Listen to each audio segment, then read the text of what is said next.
My name is Doug Ressler, and welcome back to another one of these critical conversations. I'm the senior pastor here at Parker Evangelical Presbyterian Church in Parker, Colorado, a little town south and east of Denver. And as I've been saying all along, with conversations around not only the COVID-19 virus and the pandemic, but also conversations around race. And it just creates a really challenging environment for a lot of people for a lot of reasons, whether you're a person of color, you're in law enforcement, you're in public policy, politics, those kinds of things. And today we're joined by Brittan Specht. And Brittan grew up at this church and went into politics, felt the Lord calling him into the political sphere. He works up in Washington, D.C., where he's at with his family, and he's joining us from there. And so I'll let Brittan kind of introduce himself a little bit more, and then we'll dive into just some conversation about what's it like to work in the political realm at a time like this. So Brittan, why don't you flesh that out a little bit more for us and share with folks who you are? I've been here in DC for about a decade now. I've spent most of that time working on Capitol Hill in various positions. Started working, as the unpaid intern, because that's what you do when you move to DC, because you find you have a degree in political science and no employable skills outside of this 10 square miles. And inside of these 10 square miles, you got to pay your dues. Right. And that was 2009. It was a great time to be a Republican looking for a job. We had lost the Senate, we had lost the House, we had lost the White House. There was like 6 of us left. We got together for breakfast every week just to make sure you're still alive. Right. So that was an experience. And in a lot of ways, I've had a lot of serendipity and a lot of good luck in my past that has taken me from that unpaid internship to working, for a rank and file member from California, to doing a little bit of time off the Hill in some consulting roles, coming back and working for large member organizations, and finally ending up where I am now. And I'm a senior policy advisor for the House Minority Leader, Kevin McCarthy. It's an awesome job. I like to tell people the best 5 minutes of my day is like something you saw on West Wing, and the worst 5 minutes of my day are something you saw on House of Cards. And everything in between is Parks and Rec and Veep. And that's kind of the day-to-day reality. It's these really weighty items of consequence that you struggle with and kind of eat at your soul a little bit as you try to figure out the right answer. Balance between the chief of staff signed the wrong name on the birthday card for the deputy assistant secretary of transportation, and you've got to fix that somehow. Right. I'm sure you could share a lot of stories about just, the journey and even more details on that. But one of the things you and I've talked about over the years, Brittan, as we've gotten to know each other, is how your faith intersects with your job. You're obviously in a highly pluralistic environment. You got lots of people from lots of different faiths, lots of different perspectives that you're working with. It's politics. It's kind of the art of compromise, a lot of those kinds of things. Talk to us a little bit about how your faith informs the work that you do, how it sustains you, when things get real discouraging and frustrating. Talk to us about your walk with Jesus in an environment like this. Sure. So a lot there. I would start with, I don't think you can do a job where you have to make really discrete value judgments about right and wrong, and not have your faith inform how you go about that, right? There's no bottom line measurement, right, for how you make public policy. There are a lot of ways you can measure success for public policy. I think, and I probably oversimplify this because I haven't lived this life in the same way, but I think, you run a widget factory, you do your best to be honest in the deals you make, but at the end of the day, whether you're doing good or poorly or well in your business is just measured whether you turned out a profit at the end of the day. In public policy, it's whether you did good, and whether, even beyond good, whether the way you got there was just. And that's a brutal thing to deal with. And I don't know how, honestly, people who don't have something to fall back on to make those decisions sort through it. Because for me, faith is the only way you can land on that, because there's no way you're not going to reach a point where you have to say, I don't know what the right answer to this question is. There's really good arguments on both sides, and there's really weighty outcomes, and people who stand to benefit greatly or potentially be harmed greatly depending on which way a piece of policy moves. And on some level, you have to trust that there is somebody else who's in control of these things. Right. That your You're going to be humble and admit what you don't know, learn as much as you can, and then make the best decision you feel called towards. And you have to trust that there's some divine intervention there, because if there isn't, all of that weight falls on your shoulders, and we're going to make huge mistakes. We're flawed, and that's just the reality. I love Micah 6:8. That's my this is my job verse, right? It's, yes. Seek justice and love mercy and walk humbly with God. Amen. That's how I personally feel about it, and that's how that faith informs my day-to-day decision. I will say there are limits to what my job does. My job can't save the world. Right. Right. The federal government's not going to save the world.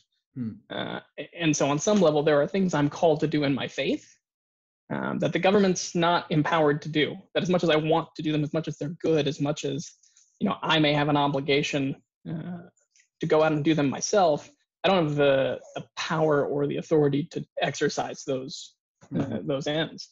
I think that's actually a really big struggle. There are things we could do to try to make the world a better place. And so long as people of faith were in control, that might work really, really well.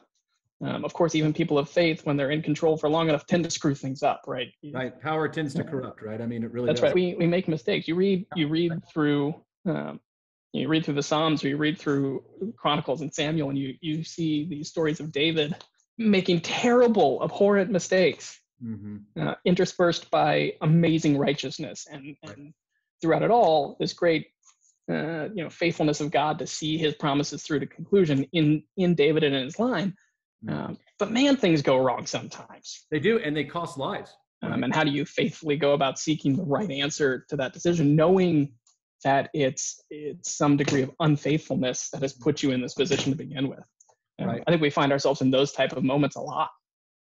Yeah, I think you're right. And I think, what you just said there about the government can't save the world, we can't save the world. I know even the church, we struggle with that. This idea that Jesus saves, not us. We're here to play a role. We can do certain things. We have certain resources we can bring to bear. But at the end of the day, only Jesus can save. Like that's his burden to bear, not ours. And if we try and bear it ourselves, we'll just be crushed under the weight of whether it's guilt or whether it's just the feeling of powerlessness, hopelessness in the face of the magnitude of the problem that we see. And I'm sure as you look at and you survey the landscape, I mean, I think about this, Brittan, I think, here we have a country, 50 states, every state completely different than the other in terms of diversity of population and geography and economy and social and cultural norms and those kinds of things. And here are people like yourself up at a federal level trying to establish public policy that's going to govern the entire nation. And again, what an incredible challenge that must be. It reminds me, I think, a lot of Daniel. Here's Daniel. He's an advisor to the Persian emperor. And the Persian Empire at that time spanned an unbelievable amount of territory. And he's called to advise the king on what policies to make and what to do and what not to do and all of those kinds of things. And the challenge of that, and like you said, just the need for us to know that someone else bigger, greater, broader, more infinite is in charge and can take even our meager efforts and use them as best as possible. There's the story in Daniel where one of the first times he comes before Nebuchadnezzar, and Nebuchadnezzar is he's ready to execute all of the wise men of Babylon, and unless they can please tell me what I dreamed and then interpret it. But by the way, I'm not telling you what I dreamed. That's all on you. And of course, nobody can do it. And Daniel shows up and he has this great answer, which he tells the king, no one can do that. No man can do that, but there's a God in heaven who reveals these things. Yes. And I think that's the same answer, right? Yeah. I can't tell you the number of nights that I'll come home from work and you just feel this crushing, sense of almost hopelessness, because we have real deep divides over a lot of issues, and people who are passionate on both sides of those divides and mean really well. So you come home feeling this sense of conflict of, I can't believe the other side in this debate believes X, Y, and Z. How could they possibly believe that? They must be terrible, evil people. And then you're immediately crushed by the realization that no, they're not. So there's two options there. One, I'm a terrible, evil, horrible person.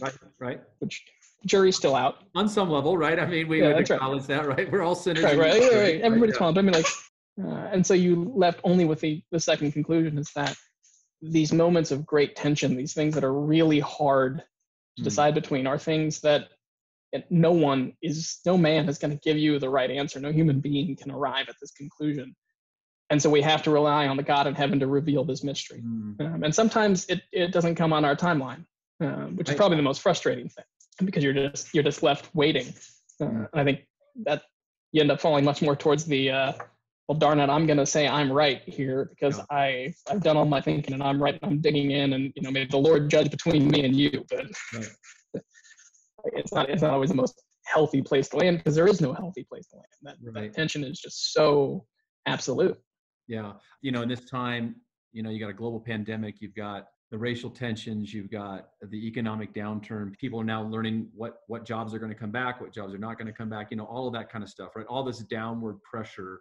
And one of the things that, of course, people are asking me a lot is, where is God in this? Like, where do I find Jesus in the midst of all of this? And one of the things Martin Luther, the great reformer, once said, when asked a similar question, he said, you find Jesus really in three different areas. You find him in, to use the Latin, oratio, meditatio, and then he used this term intentatio. And the Latin there is prayer, meditation on God's word. And then this last phrase, intentatio, really references the tension of life. That's where we find Jesus present with us, and where we discover, but we don't like tension, right? We always want to lean back. We want to get rid of tension. Like you were saying, it's much easier just, hey, God judge between me and you. I'm done. Got to move, Right. Your job involves tension and embracing it day in and day out, recognizing that there's no perfect solution. There's no 100% right answer that's going to take away everybody's pain. If you could do that, you would. And everybody would agree, and it would be really easy. But the stuff that you guys are dealing with is not easy. It's deeply nuanced. It's deeply complex. It's more complex than people probably who are not involved in it can even begin to fathom. And I think that that's a really important thing for, I think, the average person to really understand, that when we critique all politicians, just like we tend to critique all law enforcement right now, or all people of color, or whatever it may be, we tend to make these overgeneralizations, and we typically tend to dehumanize because it's just easy to caricature and all of that kind of stuff. It is not like literally you have a job where you're never gonna find the right solution to really anything. It's always going to be a moving target. Half the time, the best possible outcome that we're going to achieve in this life is simply maintaining that tension. That's right. Because we don't have a good landing spot. We don't have a good option. That's right. So all we can do is kind of hold on to a status quo that, while really, really far, infinitely far from perfect, is far superior to any of the other alternatives we've arrived at. You know what? This ledge on the side of the cliff is really a lot better than freezing to death on the summit, or plummeting to your death in the abyss. That's right. Well, hang on that ledge, and it's uncomfortable, and you learn things there. You learn way or another. And again, Jesus meets us there, right? I mean, Jesus meets us right there in the midst of our discomfort, and we can know that if we are willing to turn to Him, and if we're really, as you said before, really willing to walk humbly before Him. Again, trusting that the world is His to save. Nothing we do, as we're going through Ecclesiastes this summer, nothing's new under the sun. The challenges that we're facing are not new. God has been there, done that, got the t-shirt, and it's not catching God by surprise. Even global pandemics don't catch God by surprise. Even racial unrest does not catch God by surprise. These are things that have happened historically. They will happen again. Our job is, can we, Martin Luther King Jr. said, right, the moral arc of the universe is long, but it bends towards justice. And it seems like every generation's task is to do as much as they can to bend it just a little bit more, right? And you're hoping you're bending towards a just goal, right? A just outcome, those kinds of things. But, for those folks who are listening in and they're thinking, okay, yeah, we get it, politics is hard and all that kind of stuff, but man, for the last 6 months, we have really needed, a solution to these things. Why can't you figure it out? I think it's really good for them to hear there's no figuring this out. There is walking the journey that God has laid out for us. There is, again, trying to bend the needle a little bit each and every day. It's not hopeless, but at the same time, it's not easy. and it's Well, not clear. and I think I have to start a response with this by saying, I kind of have a canned response to the, why Yeah. doesn't anything get done in Washington? And the Right, truth is, right. lots gets done. Right. An amazing amount gets done Yeah. in really big, broad, bipartisan ways. Now, the last couple of months has been a little bit different because, like everyone else, it's a new normal. I will say, even in this, you look at the legislative proposals to respond to the pandemic. Mm-hmm.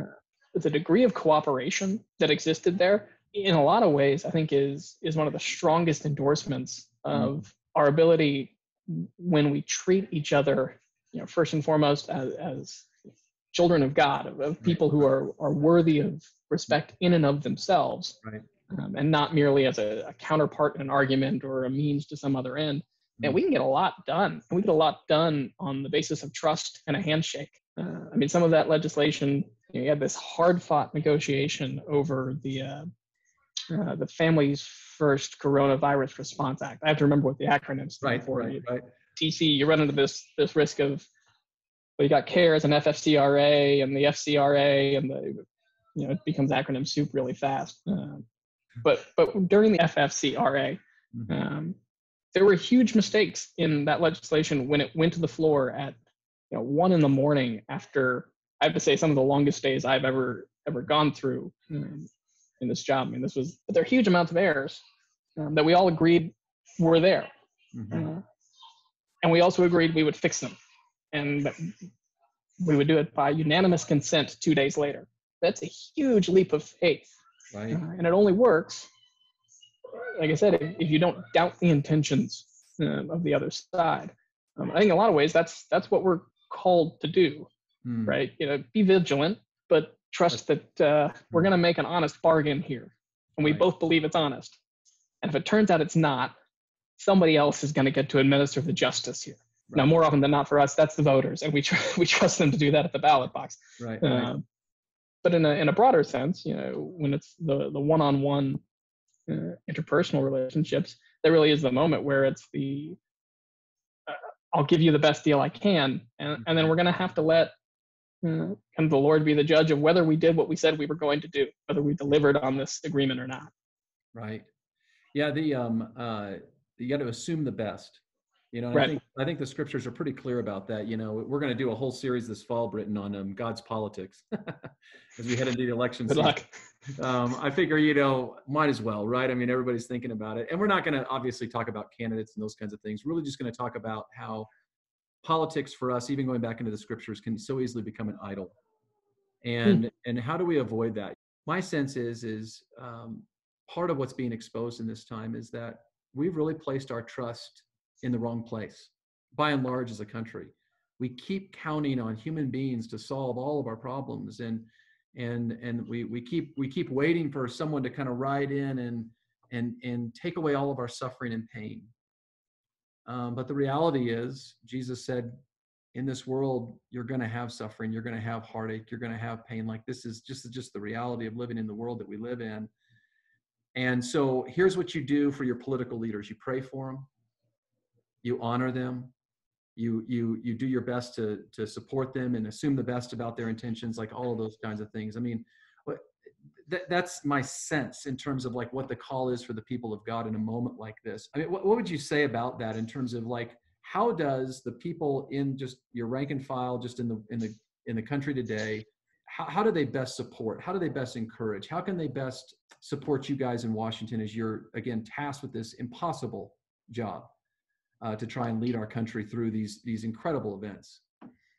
So I would say a couple of thoughts on that. The first step I have to say is you can't expect government to solve problems that's not built to solve. And I don't mean that we haven't created, the agency that solves this problem yet, or we haven't found the right solution yet.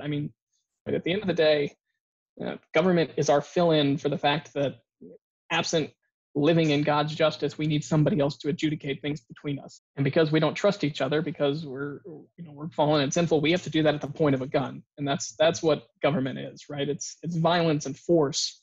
Right. And there's only so many things you can do by violence and force. Right. You can stop people from robbing each other by violence and force. You can't make them love each other. Right. There's no amount Right. of legislation we can pass to fix that problem. That's right. And so I think the first thing I would say is the best thing you can do for leaders in Washington is not ask them to fix problems that they can't fix. Wow.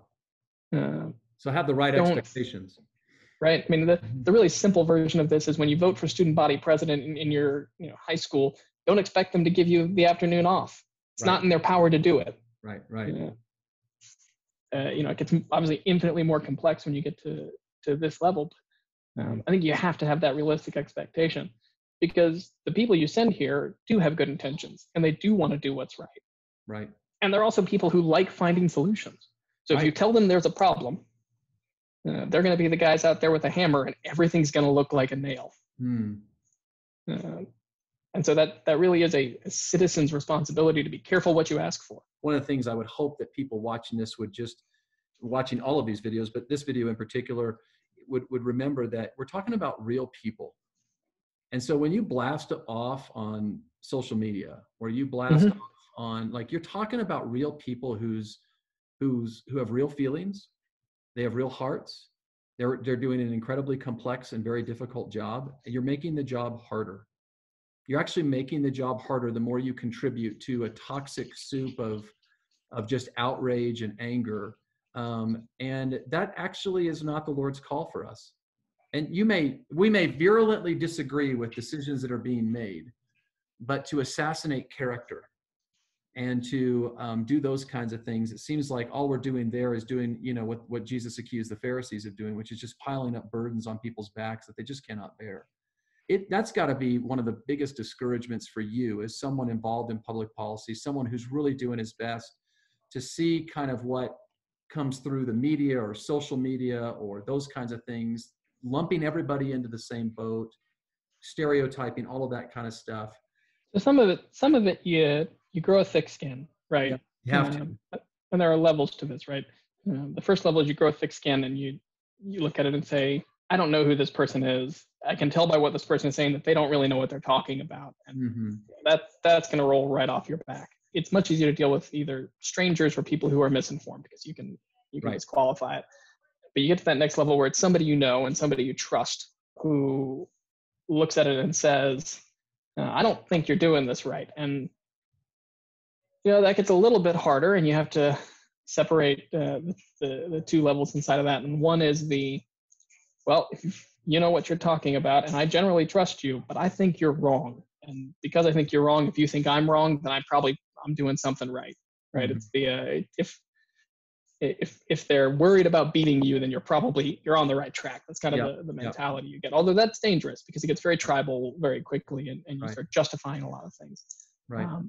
But the third level is the hardest, and it's somebody I trust, who you respect, who just tease off.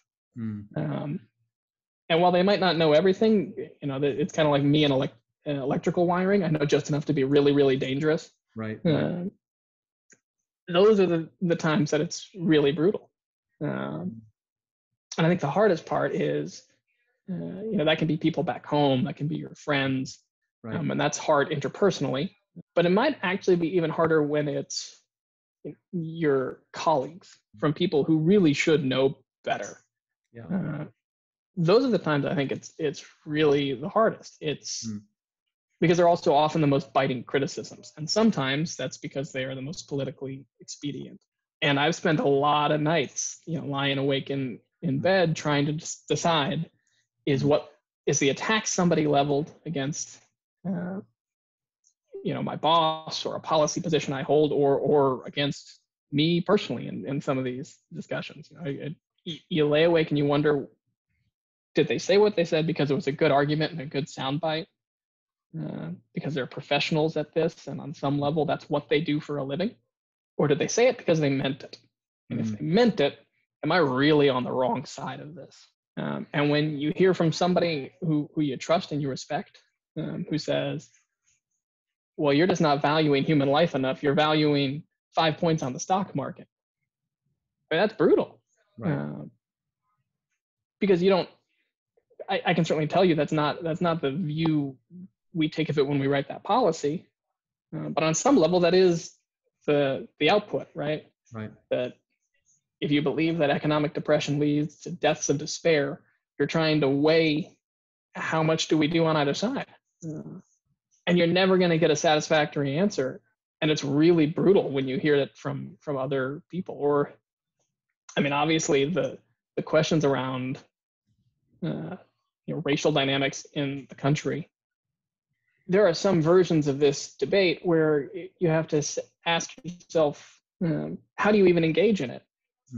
How do you have a conversation when on one hand, none of us have the same perspective. We're never going to understand fully what somebody else went through or goes through every day. But I can only understand the things the way I understand them.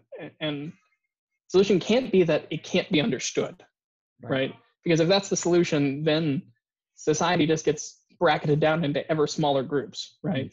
We should all buy a city block, put up a really big wall around it, and we'll huddle with our whatever group we decide to put in our block. Which, by the way, we kind of do, right? I mean, we are. Yeah, so we do self-sort. Right. I mean, on some level, we self-sort, and that's, of course, part of the dynamics here. And why there is so much misunderstanding is that people are not, they're just not proximate with one another. Brian Stevenson, who runs that Equal Justice Initiative down in Montgomery, Alabama, who's become a pretty big spokesman during this time because of his work with the incarcerated.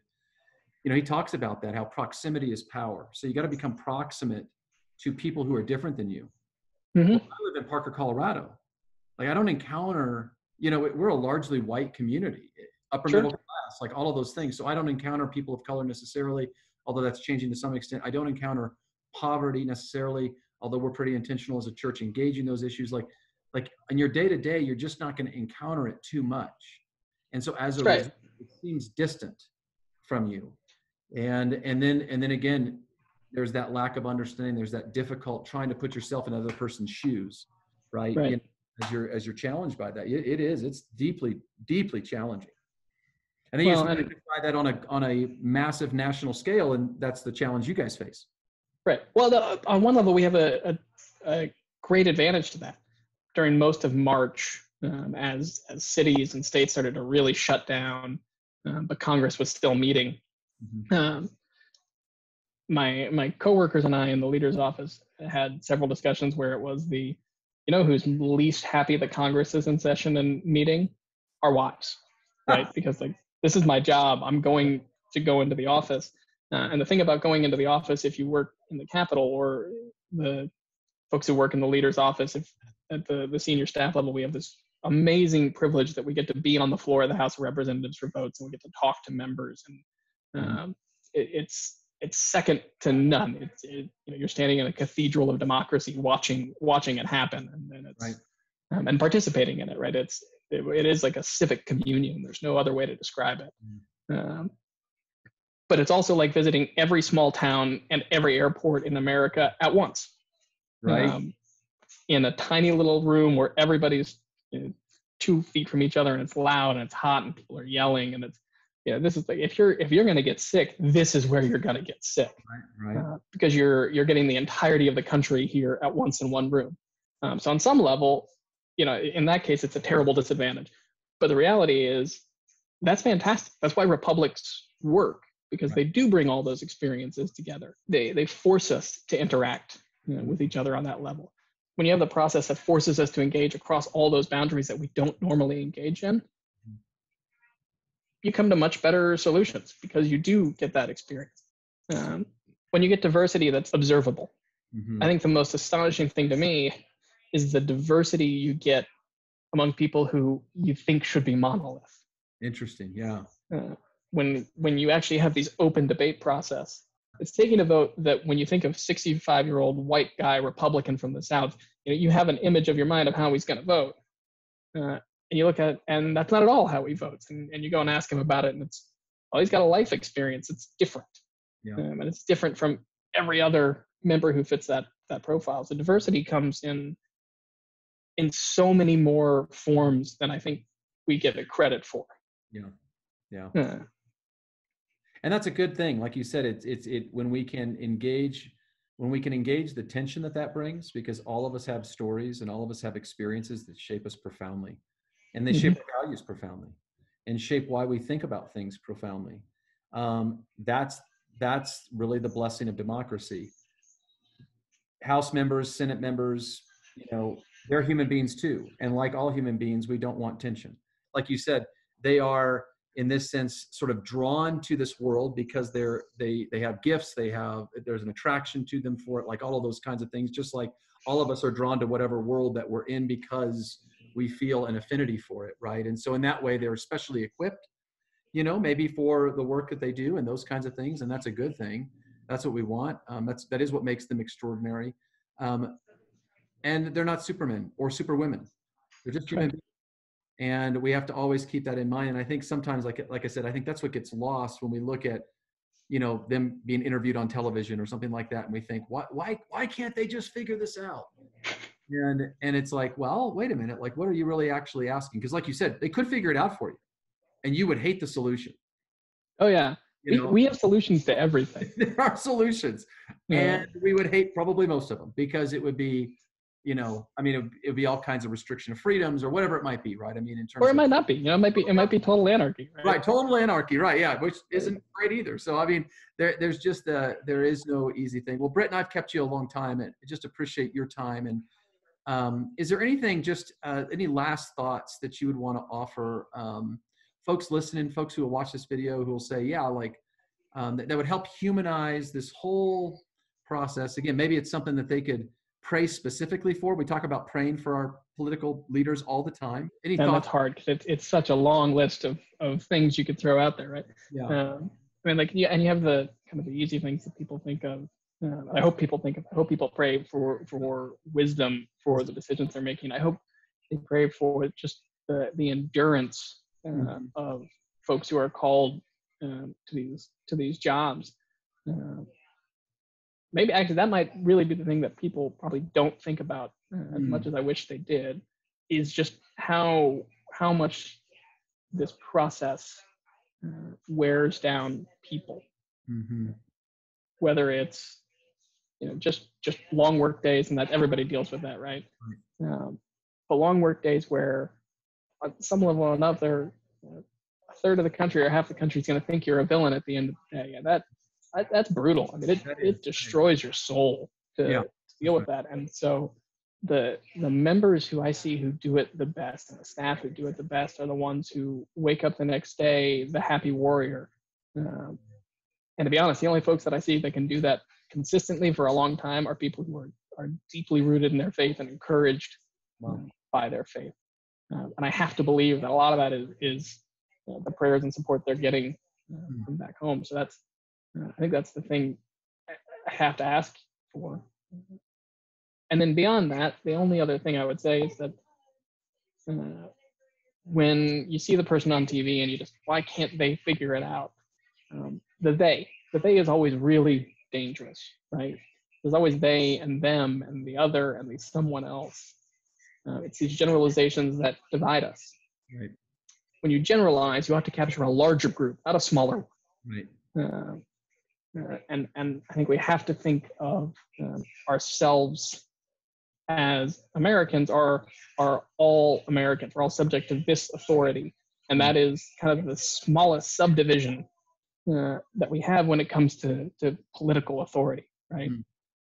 Because we have other things that divide us smaller than that, and those are just divisions that are there to exactly split us up. They're generalizations that do split us and divide us. So I'd encourage us not to think of the they and the them. If you can think of it as they and them, you've probably missed first identifying what that common identifier is. Right. And very often that is a common faith. And if it's not a common faith in my world, in my realm, it's, you reach back to Lincoln has this great 4th of July speech. Well, he gives it on July 10th, but that's neither here nor there. But he identifies it that you look across the country, there are, in his day and age, 30 million of us, which is 10 times where we were years before at the founding. And many of them can trace in blood back to the founding fathers, who were these iron men that fought for their beliefs. And we feel ourselves the heirs of that inheritance. But Lincoln goes on and says, among us are 30 million more who can't trace their heritage back that way. But they read the Declaration and that all men are equal, and Mm-hmm. they're endowed by their Creator with rights, and they feel themselves blood of the blood and of the flesh, and so they are. Yeah. I would encourage all of us to think of each other in that same way. These uniting principles, they're really the only things that exist. The Mm-hmm. divisions we have are infinitely smaller, Right. and matter so much less. Yeah. Yeah. And in that way, it's really a spiritual battle that we're talking about, because the That's enemy is right. trying to do everything he can to divide us. And one thing that God tells us very clearly in his word is that every single human being, black, white, brown, Republican, Democrat, rich, poor, old, young, able, disabled, you name it, like every single human being is made in the image of God. And so there's an inherent dignity and worth that I think our founders for sure were pulling on when they pulled that language into the Declaration. And for those who haven't noticed it already, it's hanging above Brittan's head there. It's like the ultimate flex by Brittan Specht there as he has this conversation. But it's true. And I mean, that's really going back to this larger providential hand at work, guiding and directing, that it brings us to this particular moment that says, again, it's given to us now to work towards forming that more perfect union. And every generation has work to do to help make that possible. And I'm just so grateful, Brittan, that you're a part of that, man. And we are going to pray for your endurance. You know, Daniel served for decades, a series of Persian kings. But in all seriousness, brother, we're praying for you. Just so grateful for you, thankful for you and all your colleagues. And just know that, yeah, you're going to be in our hearts and in our prayers as we together move through this moment. There's no way to get out the other side, but to do it together. And so may just God bless you, brother, as you engage in that work. And thanks for taking the time. Thank you.